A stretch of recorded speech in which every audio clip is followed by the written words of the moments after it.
panggil pemateri berikut supaya kita bisa lekas. Badia, udah online. Ya. Ya, tadinya itu Di habis dari situ semua. Nah, terima kasih. Ini yang ditunggu-tunggu nih. Ditunggu-tunggu Sekarang sampai ini baru ini. kita mulai Terima cari. kasih. Assalamualaikum Mbak warahmatullahi Dia wabarakatuh. lagi ada ini ya, Waalaikumsalam warahmatullahi wabarakatuh. lumayan rame ya di itu, di latar belakang. Ya, Latar belakang. Iya, Tunggu ya di suara sebentar. background. Padahal pakai headset. Sebentar ya, saya Ikut unmute. masuk di mic kayaknya. Dari awal sudah banyak dijelaskan ya sama Mas Tio sama pemateri yang lainnya. Tapi sebelum kebaca semua ya. Sebelumnya saya mau bicara sebentar karena nanti kan terlalu banyak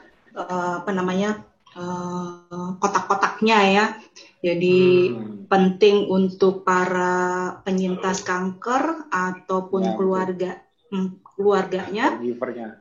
Ya, caregivernya itu sebenarnya harus KF dulu ya. Makanya saya yang di terakhir. Betul. Karena ya nanti karena nanti deteksi atau healing krisis juga beberapa yang akan lebih dari yang sebelum-sebelumnya udah pernah disampaikan. Dari awal, dari yang pemateri pertama Mbak Tias sampai tadi itu selalu bicaranya 5 pilar. Nah, bagusnya di KF dengan sel kanker ini memang kalau dilihat multifungsi ya si 5 pilar ini, karena semuanya nanti kalau dia tidak dengan baik dilakukan itu bisa aja salah satunya menjadi pemicu dari kankernya lebih cepat, karena nanti ada beberapa bagan-bagan yang semuanya itu berkaitan dengan si 5 pilarnya. Makanya selalu dari awal sampai tadi 5 pilarnya tidak boleh satu yang kurang gitu ya. Terus kemudian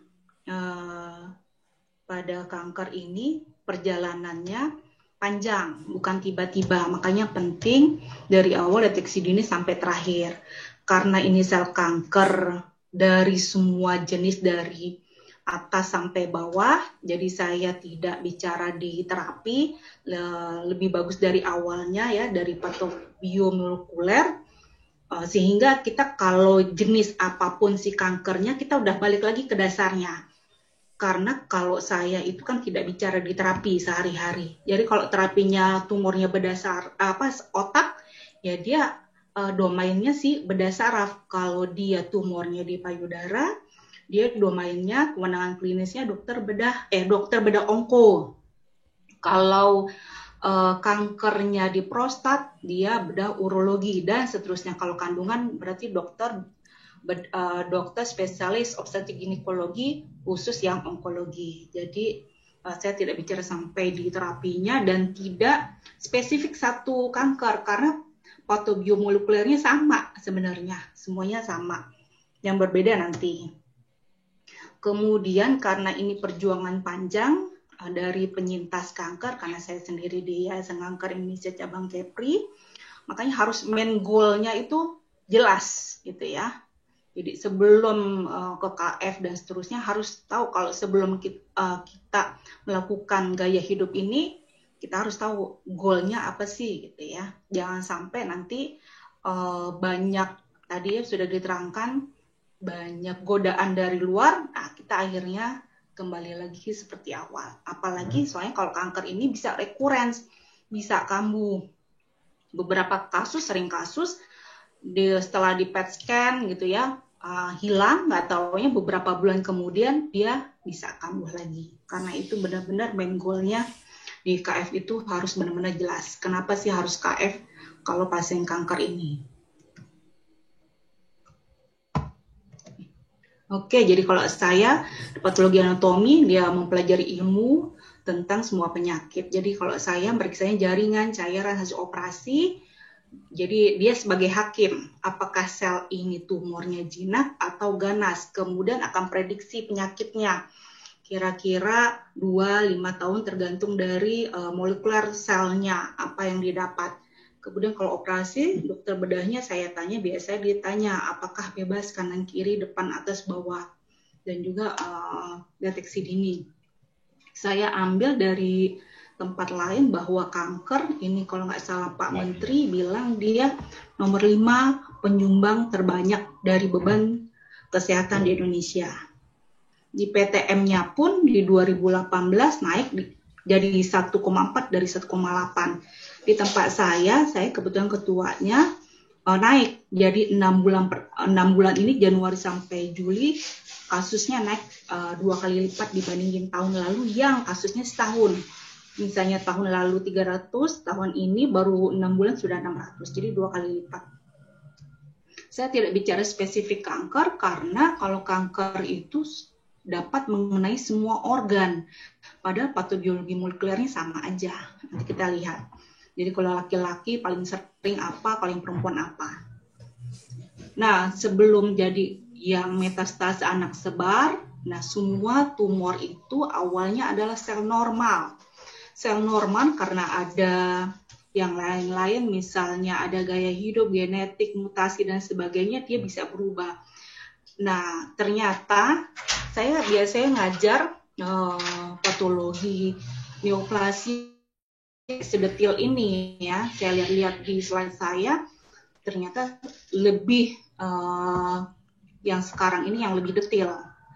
Dia ternyata bisa irreversible ya. Beberapa ada yang reversible untuk kembali menjadi sel normal. Nanti akan dijelaskan.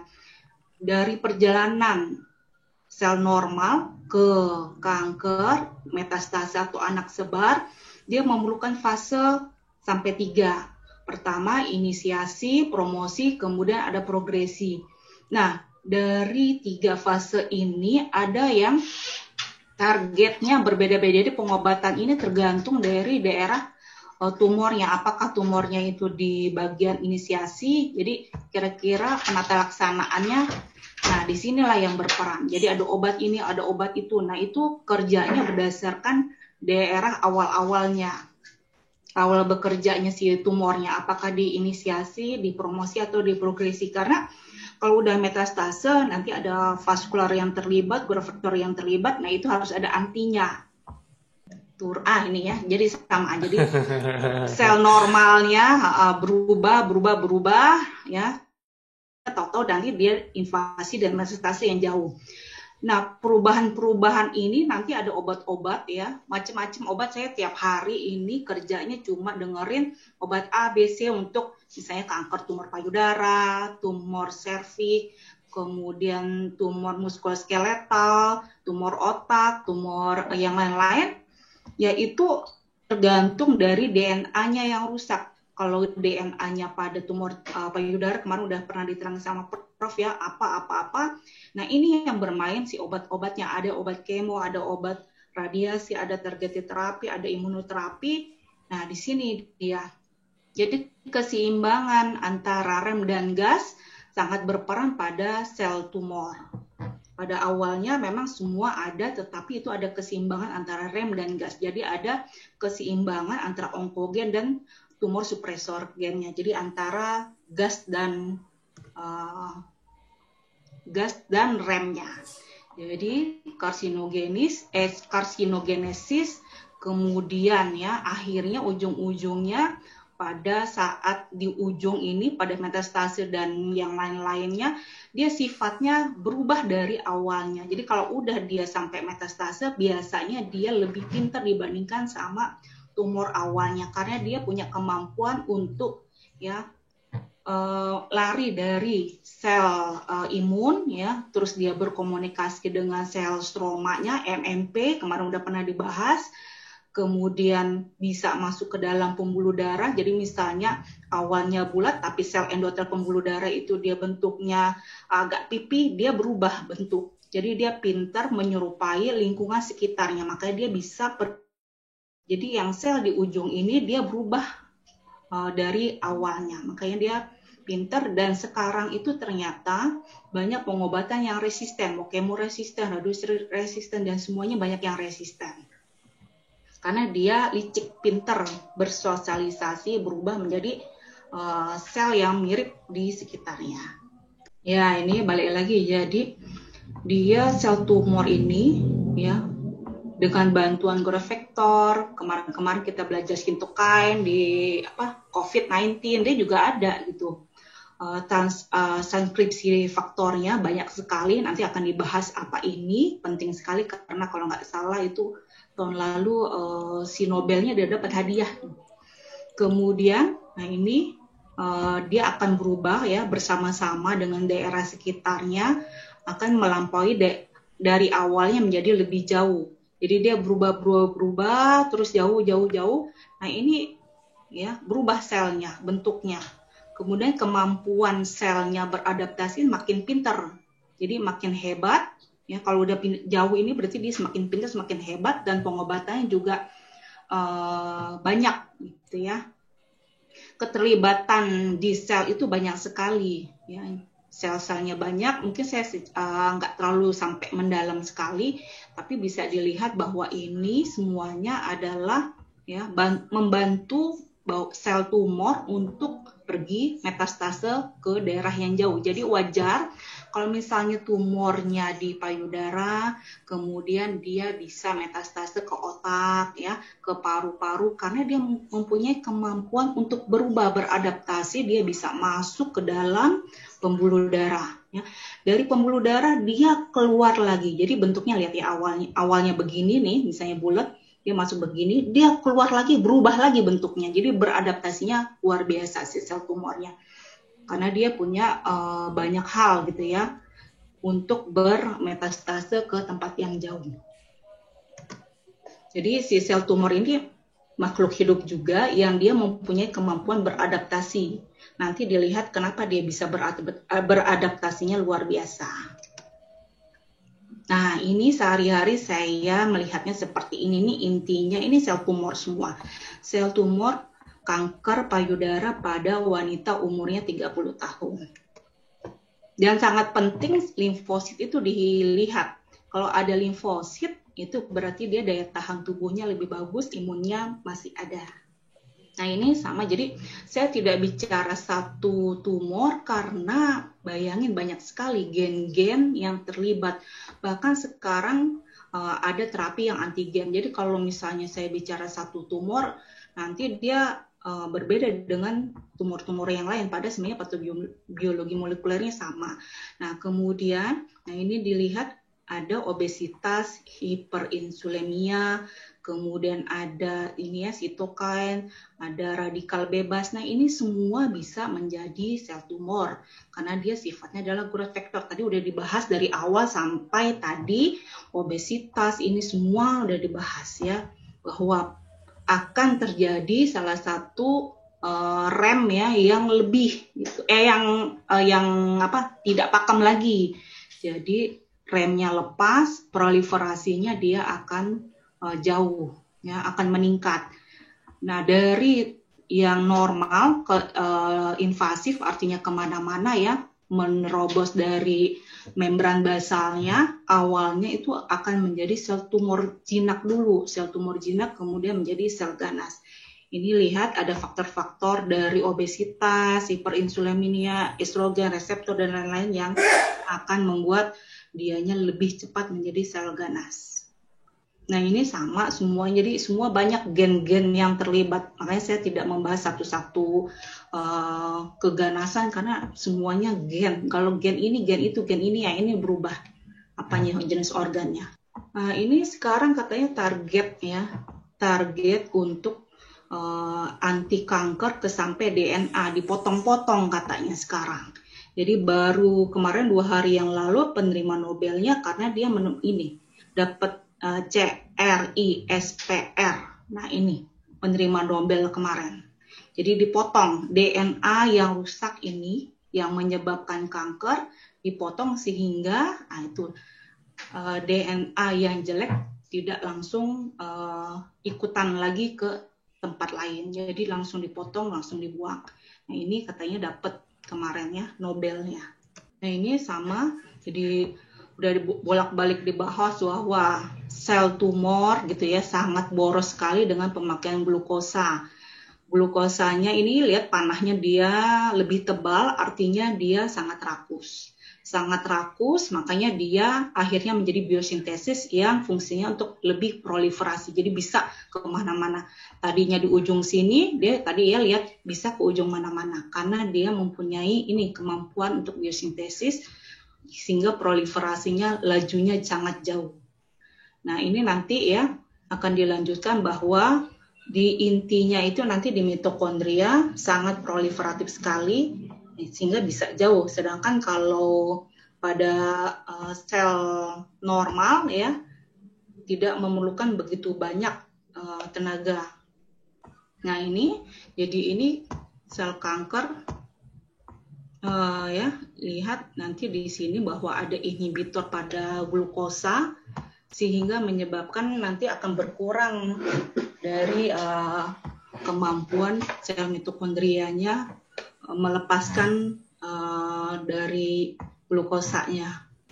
Ini siklus Krebs bolak-balik Mas Tio kasih informasi ya, selalu bolak-balik ke siklus Krebs, bahwa di siklus Krebs ini nanti akan ada 2 slide bahwa dia ada 2 siklus, yaitu yang dipakai dari jalur glukosa dan jalur lemaknya.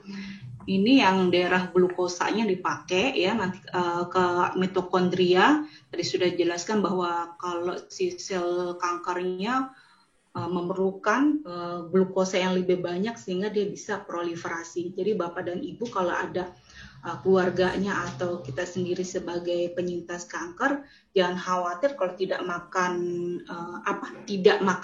tidak makan karbohidrat terus menjadi lemas, karena nanti akan dibahas bahwa sumber salah satu yang luar biasa itu dari lemaknya. Nah ini ya, bahwa ada 2 ya, dari glukosa dengan si lemaknya sama-sama nanti ke mitokondria. Jadi kalau misalnya di kemo atau dikasih anti terapi yang lain yang bikin mual, malas makan dan sebagainya, jangan khawatir bahwa salah satu sumber tenaganya masih bisa didapat dari lemak. Nah ini tetap dia masuk ke mitokondria. Untuk awamnya lebih mudah, jadi nggak usah khawatir kalau kita tidak makan gula terus tidak akan lemas, karena masih ada jalur yang satunya lagi. Nah ini sama ya, jadi asam lemak tetap akan masuk. Nah ini bolak-balik tadi Mas Tio bicarakan, tetap akan masuk ke dalam sitoplasma dan mitokondria. Jadi jangan khawatir kalau kita tidak makan glukosa, tidak makan karbohidrat, tetap berenergi. Pasien kanker dikasih obat apapun, bikin mual, bikin lemes, makin apa, tetap ada tenaga dari sini masuk ke dalam mitokondria. Itu titik tekannya, bahwa kita tetap akan punya tenaga walaupun ya dikasih obat kemo, dikasih radiasi, dikasih apapun yang bikin lemes, tetap kita punya tenaga. Itu sangat penting. Nah ini tak kenal maka tak sayang, penemu siklus Krebs-nya si Warburg-nya masih bolak-balik Warburg efek ya. Kemarin juga bolak-balik Warburg efek, ya ini penemunya. Jadi 1924, ini 1953. Akhirnya kita balik lagi ke sini. Nah ini juga ya. Nah ini glukosa tadi bahwa dia rakus, si Warburg ini dia teliti tikus. Ternyata kalau dikasih glukosa malah dia lebih aktif. Lebih banyak proliferasi, makin banyak dia, makin lebih cepat kemana-mana. Karena dikasih glukosanya dia makin aktif. Nah ini karena nanti ada kegiatan lainnya, ada surveyor ya, penyitas kanker ya, yang akan bicara testimoni. Nah ini ya salah satu jurnalnya, jadi memang harus diganti dari sumber glukosa menjadi sel lemaknya. Nah ini ya yang tadi ya, bahwa di sini jadi glukosanya ini ya nanti akan dia membuat ya tumornya jadi hipoksia. Kalau nggak salah ini tahun kemarin dia dapat Nobel bahwa si glukosa ini kalau dia dikurangi ya, maka dalam siklus di dalam mitokondrianya pun ini akan lebih bagus dibandingkan dengan penggunaan glukosa yang dia lebih banyak. Nah ini nanti ya, ini sangat bagus untuk para pasien kanker untuk tidak makan glukosanya. Intinya seperti itu. Jadi pada sini ini apa sih nih? Ya kan tadi ada nih, mungkin agak puyeng-puyeng ya. Yang pasti bahwa si bagian tadi adalah fungsinya untuk proliferasi dan sel tumornya itu menjadi lebih banyak. Proliferasi sel tumornya menjadi banyak dan dia menjadi lebih hidup. Makanya katanya immortal. Nah, ini karena dia punya kemampuan di sini. Oke, jadi sekali lagi bahwa sel lemak ini dia sangat bagus ya untuk kesehatan kita, terutama pasien kanker. Ya ini dia salah satunya adalah si sel kankernya tidak menggunakan tenaga dari glukosa, jadi dia akan mitokondrianya lebih baik. Nah ini sama ya, jadi siklus Krebs tadi ada 5 pilar. Jadi selain dari obesitas yang menyebabkan sel kanker ini bisa escape dari sel imun. Makanya kalau penggunaan pada sel lemak, nah ini akan mengakibatkan sel imunnya akan lebih bagus. Tadi sudah pernah dibahas ya, jadi ini sebagai proinflamasi bahwa dia akan mengirimkan antiinflamasi ke dalam inti selnya. Ini sama, jadi jangan lupa, jangan khawatir bahwa kita makan lemak tetap punya tenaga di dalam sel kita sehari-hari. Jadi kalau sakit apapun ya, jangan pernah takut, jangan pernah merasa lemas bahwa kita tidak makan karbohidrat, karena sekali lagi dia akan tetap merubah lemaknya itu menjadi suatu tenaga.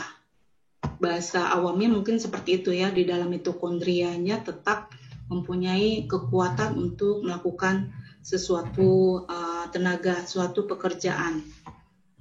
Dan salah satunya ini nanti di mTOR-nya ini ya, ada salah satu yang didapat Nobel bahwa di sini ada antinya. Nah ini ya, jadi salah satu yang paling sekarang diangkat bahwa fasting itu adalah sebagai salah satu seperti mirip kemoterapi. Nah kenapa dia mirip dengan kemoterapi? Nah ini ya, jadi dia memperbaiki ya kualitas dari lanjut Mas, sel-sel yang di dalam. Nah ini ya, ada autofaginya, jadi mTOR-nya ini dihambat sehingga menyebabkan dia selnya akan lebih baik lagi.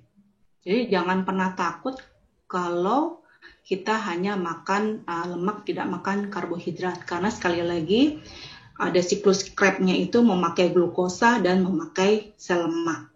Semua akan masuk ke dalam inti sel ya, ke dalam inti sel. Nah, ini kalau pakainya glukosa, mTOR-nya akan banyak, otomatis proliferasi dan pertumbuhan si sel tumornya itu akan lebih banyak. Nah, ini ya. Jadi sekarang akhirnya di dunia onkologi dilaparkan sel tumornya dengan cara tadi puasa ya, kemudian dengan tidak makan glukosa, karena tadi udah dari awal dikatakan glukosa itu justru sumber dari sel kankernya untuk berproliferasi. Nah ini sekali lagi siklus Krebs harus bisa kita kenali, karena salah satunya adalah kalau memakai jalurnya glukosa dia malah menjadi sel kankernya lebih proaktif. Oke lanjut, dan juga kalau memakai sistem lemaknya itu imunitasnya akan lebih baik. Mungkin sampai situ kayaknya Mas Budi. Terkesan nih sama ini, wah, tapi nggak yakin apakah para peserta keriting apa enggak. Enggak tuh, aku nggak keriting. Ih, Mas Tio. Mas Tio mah tiap minggu, Mas Tio tiap minggu ke tukang cukur, wah, mana ada keriting. Nggak bakal bisa keriting. Oke. Ada permintaan dari pemateri yaitu Mbak Dia. ada satu penyintas atau survivor cancer. Aku mau undang, aku manggilnya sih Andung atau alias atau panggilan lain dari nenek, tapi namanya Andung Renoganti ya, panggilnya Andung. Tapi semangatnya masih ini kayak ibu-ibu atau bahkan malah masih mbak-mbak. Halo, halo. Ya, mantap. Wah, ada yang tahu tuh, Andung dari Minang ya katanya. Oh iya betul, alhamdulillah, betul. Syukurlah. Nggak, silakan cerita. Kira-kira cerita bisa jadi survivor cancer ini seperti apa sebelum, terus kenapa? Dan dengar-dengar dari 2016 loh katanya. Nah, tuh. Jadi cerita sebelum kenal, terus gimana kenalnya, terus apa yang sudah dirasakan sejauh ini, Andung. Silakan. Bismillahirrahmanirrahim. Assalamualaikum warahmatullahi wabarakatuh. Salam sehat buat Ibu, Mas Tio, Mas Budi, Babi juga, semuanya, teman-teman warrior. Alhamdulillah kita bisa ketemu ya sekarang. Alhamdulillah di CSFH yang gratis. Makasih Mas Tio. Tanda syukur kepada Allah dan Mas Tio. Saya ingin berbagi cerita sedikit. Alhamdulillah. Ya, pada tahun 2015 itu November saya di mamografi, ya dinyatakan itu saya mamografi yang ganas gitu loh kan, langsung dioperasi bulan Desember. Alhamdulillah. Terus ya alhamdulillah ya itu diperiksa dokter PA kan ganas itu kan harus akhirnya disuruh kemoterapi 6 kali. Nah di situ ya perlawanan kita ya harus ya Allah Robbi. Ya alhamdulillah juga dikasih kekuatan dan bisa ketemu sekarang ini.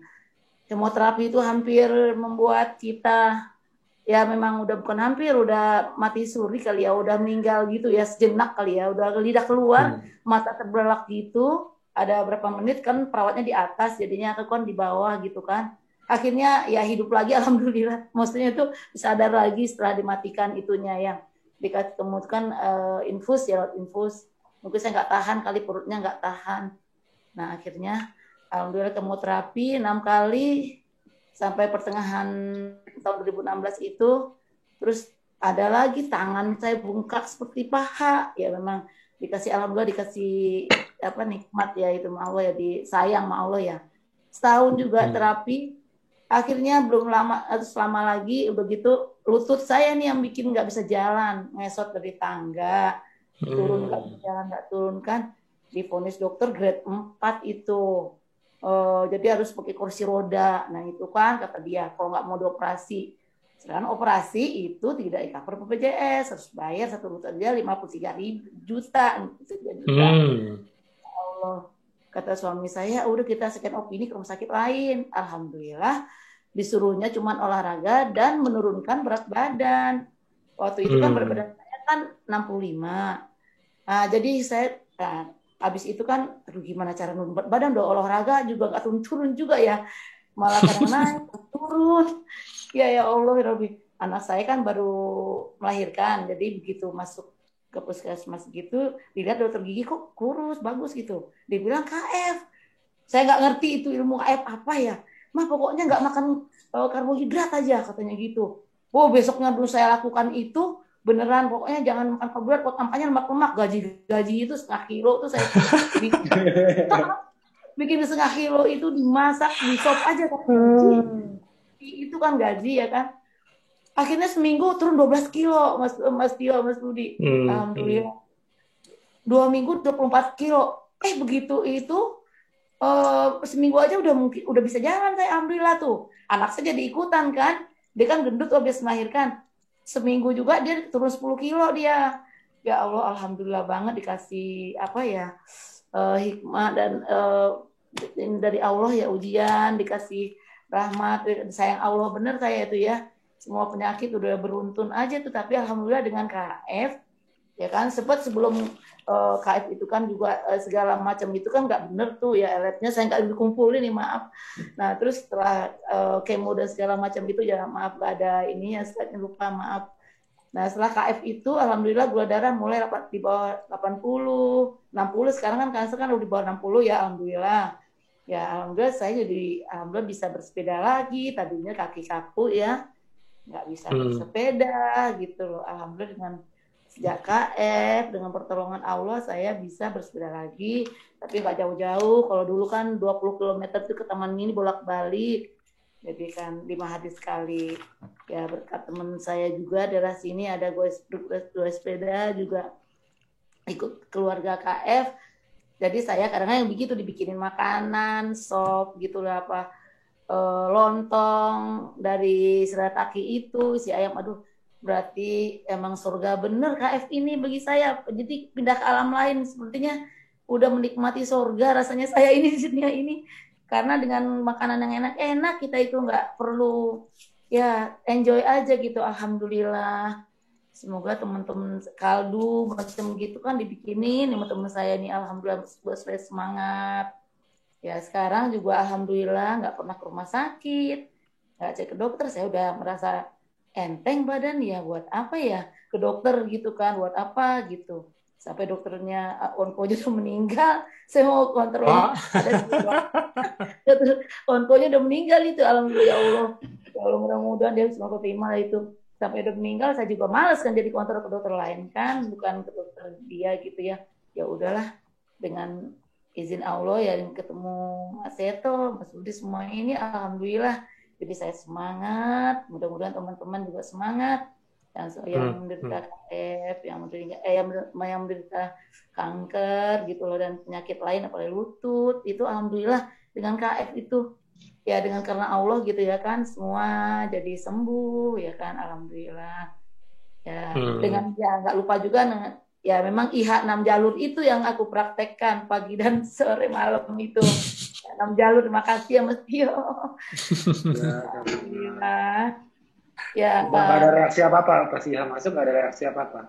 Oh ya itu kan HC Mas Tio, HC ya, itu awalnya mirip dengan kemoterapi, tapi ya kalau HC itu kita habis itu semangat gitu loh. Kalau kemo kan kita lemes ya kan, habis muntah-muntah diare gitu lemes, kadang-kadang nggak berdaya gitu. Kalau HC habis diare misalnya 20 kali pun ini aja jalur 6 jalur aja iya seger lagi, malah haus dan ya kepengen makan, tapi kan kalau belum jam makan kan nggak makan ya aku ya kan gitu.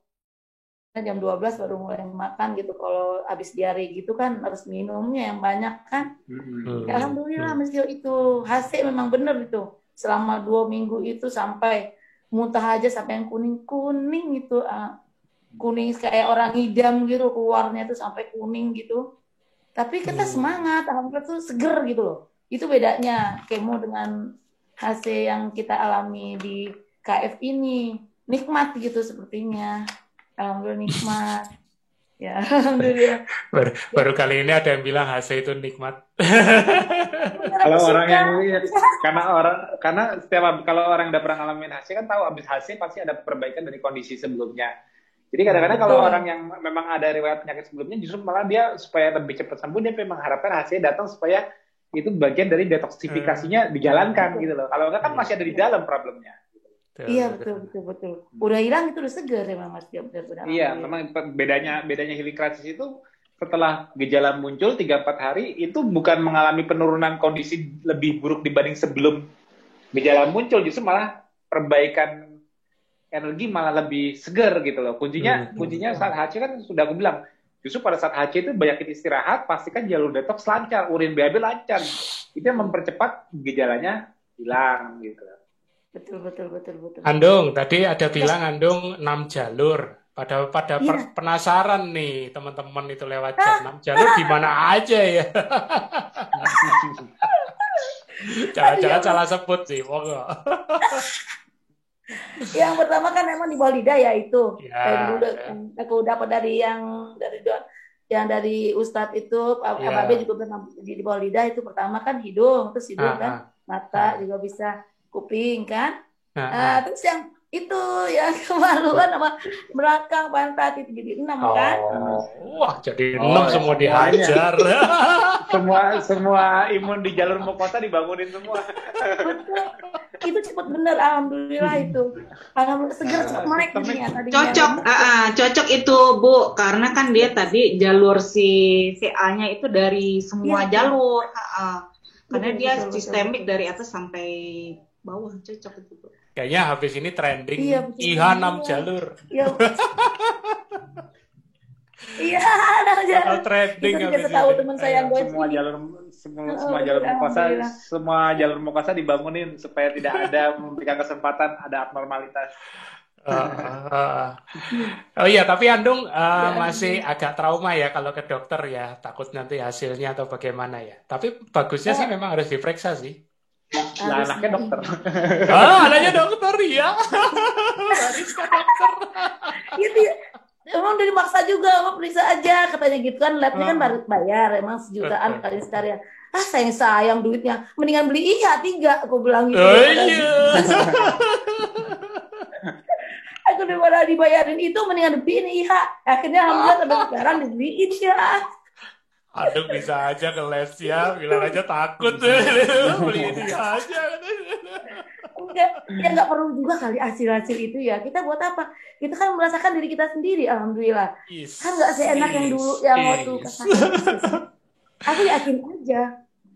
Ini nih bisa naruh stres itu begini nih. Dah. Ya, betul Mas. Makanya yang dibilang Mbak Dia tadi pentingnya 5 pilar, justru malah tantangan kita. Tanya deh, di sini mungkin ada mentor-mentor kayak Mas Rahmat juga mungkin termasuk salah satu mentor di grup cancer. Kendalanya kan pasti kan stres. Iya. Yang semuanya udah dijaga apa-apa, tapi gula darah tetap susah turun. Kenapa? Karena stresnya, ketakutannya lebih tinggi. Betul. Kadang-kadang yang efektif itu ialah jangan takut. Nah itu loh, jangan takut, jangan bikin stres diri. Itu malah menunjang, makanya Andung kan gula darahnya kan mudah di bawah 60 karena faktorial gluconeogenesis dari livernya yang dipicu stres juga bisa ditekan, entah gimana caranya. Karena setauku rata-rata di grup CA justru mereka malah paling sulit di bawah 80. Kenapa? Iya. Stresnya masih kurang, udah ketat, udah puasa panjang tapi susah terus. Ya itu. Masih khawatir. Karena sistem HPA axis-nya sama SNS-nya masih modulasi supaya stresnya itu tetap ada. Jadi stresnya itu bukan akibat aktivitas fisik seperti naik sepeda maupun olahraga, tapi dari sini.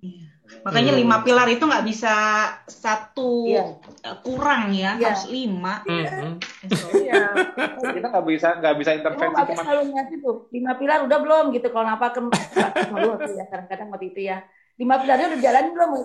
Makanya saya juga mau WA Mas Tio, kata anak saya, WA aja Mas Tio pada keluhan mah, katanya gitu. Takut, pasti juga 5 pilar yang ditanyain. Itu juga 5 pilar. Akhirnya juga mengkoreksi diri sendiri. Stres itu yang 1 pilar itu, yang stres itu yang susah mengendalikan kan. Pasti aja manusia ini pasti itu kan. Nah itu yang susah, bagaimana kita kan. Tidur taruhlah cukup segala semua ya. Tapi yang stres itu yang mengendalikan susah kan. Makanya saya nggak mau nggak ketemu. Alhamdulillah sekarang saya ketemu, alhamdulillah banget ya kan. Alhamdulillah. Oh iya, ada yang nanya saya umur berapa? 63, alhamdulillah. 63 ada kelihatan. Semangat ya. Loh. Alhamdulillah ya, mudah-mudahan semangat terus ya kita ya, alhamdulillah. Masih ya bisa dipanggil Mbak dah. Kalau WA aku pasti aku panggil Mbak. Ya terima kasih.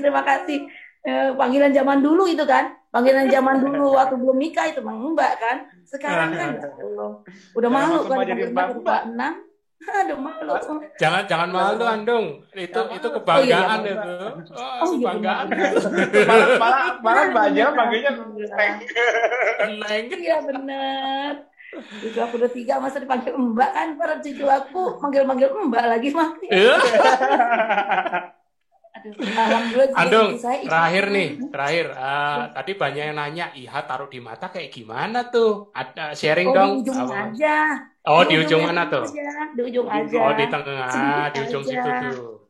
Sedikit aja, kalau nggak di ujung sini juga nggak apa-apa. Yang penting ada kelipan dikit-dikit lah gitu kan. Akhirnya kalau nggak di tengah juga sebenarnya bisa sih, di tengah yang sini, pas di sini gitu loh. Sedikit aja, nggak usah banyak. Tapi penting malah nggak betul. ngeliat bikin kalau banyak. Jadi intinya Iya, selalu cari bagian lembabnya ya, termasuk yang di telinga juga kasih iya di bagian betul, lembabnya betul, ya. betul. Ah, ini nanti Betul, betul, aku betul. yakin jadi trending nih. IH 6 jalur. Alhamdulillah. Iya. Kalau penjualan IH-nya laku keras, nanti aku kasih bonus ya. Waduh, Mas Tio virus modusnya udah Sama dia. ketularan. Alhamdulillah. Iya. Gak apa-apa, bercanda. Alhamdulillah. Kalau aku sih justru malah aku tuh malah paling jarang nge-promote IH. Kenapa? Karena aku Ya. lebih senang orang taunya metabolic conditioning dulu. Itu kan cuma sebenarnya gini, Iya. basicnya dulu Iya. yang makanya aku bilang dari 2012 sampai 2016 sampai 2012 sampai 2015 kebanyakan orang itu lebih senang pakai IH tapi nggak mau KF. Itu yang aku nggak suka. Karena karena akar Betul. banyak karena begitu pakai IH aja udah enak, udah baik. Tapi Benar. akhirnya malah bisa relapse atau malah bisa muncul. Kenapa? Karena kan rootnya kan nggak diangkat. Jadi Yes. cuma ngandelin imunnya perang terus, tapi emang sampai kapan imun mampu? Bisa Yeah. escape juga. Kan aku bilang kalau kita hiperglikemia, respon imun juga turun walaupun dibangun IH, di challenge, tapi kalau ada immunosuppression gimana? Ayo. Betul. Itu. Makanya aku lebih prefer orang dengan IH wajib nggak? Enggak wajib. Opsional. Kalau mau pakai monggo, nggak masalah. Makanya IH itu mendingan opsional. Kalau memang membantu dan memang perlu, monggo pakai. Tapi yang malah aku lebih prefer VCO buat bantu di awal. Ya. VCO bebas mereknya, bantu dia karena bantu adaptasi kan. Yes. Walaupun nantinya mau lepas VCO pun nggak ada masalah. Tapi di awal bantu adaptasi. Kemudian aku prefer kayak gitu, kalau dia bisa fight, imunnya bisa bagus dengan metabolic conditioning sendiri, ya udah. Mungkin nggak perlu IH, tapi kalau memang riwayat penyakit memang kadang dibutuhkan, tapi nggak sewajib, nggak wajib banget, tapi mendingan VCO lebih murah bantu di awal. Tapi VCO juga kalau ada yang enak bisa diganti misalnya pakai MCT oil masih enak. Sekarang yang terbaru udah ada MCT powder tuh katanya, benar nggak? Misalnya ya pokoknya bagaimana membantu nge-smoothin transisi ketosisnya. Setelah itu badannya udah bisa kenal lemak di badan, udah gampang bakarnya, nggak perlu bantuan lagi. Nah, bisa dilepas. Atau misalnya model kayak aku nggak pakai VCO atau apapun, tapi kalau aku mau seger, aku olahraga, dilepas lemaknya dari badan kulkasnya, tambah seger. Ya mungkin kalau orang kebanyakan misalnya terikat jam kantor, Mas, aku kalau nggak pakai VCO nggak seger, boleh nggak tetap pakai VCO? Ya boleh aja, mungkin karena dia harus nggak bisa banyak gerak. Kalau pagi kalau minum VCO lebih seger, ya betul sih. Memang kan ketonnya mau nggak mau kan kedorong naik, jadi dia lebih fokus ya.